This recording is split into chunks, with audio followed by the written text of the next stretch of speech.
அதிமுக சுய பலத்தை நம்பி களம் காண்பதாகவும் 2026 சட்டமன்ற தேர்தலில் நிச்சயம் வெல்வோம் என்று முன்னாள் அமைச்சர் செல்லூர் ராஜு நம்பிக்கை தெரிவித்திருக்கிறார். அவருடன் நம்முடைய செய்தியாளர் வேல்முருகன் நடத்திய கலந்துரையாடலை இப்போது பார்க்கலாம்.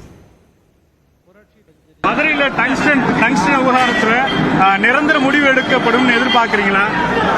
நிச்சயமாக நிரந்தர முடிவு எடுத்துருவாங்க. மத்திய அரசும் மாநில அரசும் மக்கள் போராட்டத்துக்கு பயந்து நிச்சயமாக எடுத்துருவாங்க.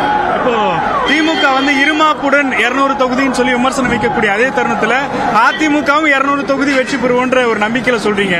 இதை எப்படி எடுத்துக்கிறது? அவங்கள விமர்சனிக்கும் போது நீங்க எப்படி எடுத்துக்கிறது? திராவிட முன்னேற்ற கழகம் என்ற இயக்கமானது இனிமேல் அவங்க என்ன நினைக்கிறாங்க, கூட்டணி பலம் என்னன்றாங்க. கூட்டணி பலம் இருக்கு, அதனால அவன் சுய பலத்தை சொல்லல, நாங்க சுய பலத்தை சொல்றோம். அது போக கூட்டணி எங்களுக்கு கூட்டணி வர்றா சேர்த்துக்கிடுவோம், ஆனா சுய பலத்தை நாங்க விரும்புறோம்.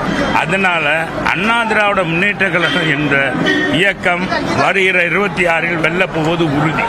அது 220ன்றது 200 220 எத்தனை தொகுதி என்று சொல்லல. மக்கள் இன்றைக்கு எங்கள் பக்கம் இருக்காங்க. மக்கள் யார் பக்கம் இருக்காங்க அவங்க தான் ஜெயிக்க முடியும். சும்மா இருமாப்பாடு எங்கே சொன்னாலும் சொல்லலாம். ஆளுங்கட்சி ஒரு பக்கம், விஜய் போன்ற ஒரு பெரிய நடிகருடைய கட்சி ஒரு பக்கம், இதெல்லாம் இருக்கும்பொழுது மீண்டும் அதிமுக வருன்ற எப்படி நம்பிக்கை இருக்கு? நம்பிக்கை தான் என் வாழ்க்கை தலைவரே. நம்ம 100 ஆண்டு வாழ்வோம்ன்றத நம்பிக்கை. அதனால உறுதியாக அண்ணா திராவிட முன்னேற்ற கழகம் இருமாப்போடு இல்லை, மக்கள் எங்கள் பக்கம் இருக்கிறாங்க. அதிமுக பொதுச் செயலாளராக எடப்பாடி பழனிசாமியை தேர்தல் ஆணையம் அங்கீகரித்ததை மறுபரிசீலனை செய்ய உத்தரவிடக் கோரி அளித்த மனு குறித்து நேரில் விளக்கம் அளிக்க மனுதாரரான ராம்குமார் ஆதித்தனுக்கு தேர்தல் ஆணையம் சம்மன் அனுப்பியுள்ளது. தூத்துக்குடி மாவட்ட ஆட்சியர் மூலமாக இந்த அவசர கடிதம் அவரிடம் வழங்கப்பட்டது. 24ஆம் தேதி டெல்லியில் உள்ள அலுவலகத்திற்கு நேரில் வந்து விளக்கம் அளிக்கும்படி சம்மனில் தெரிவிக்கப்பட்டுள்ளது.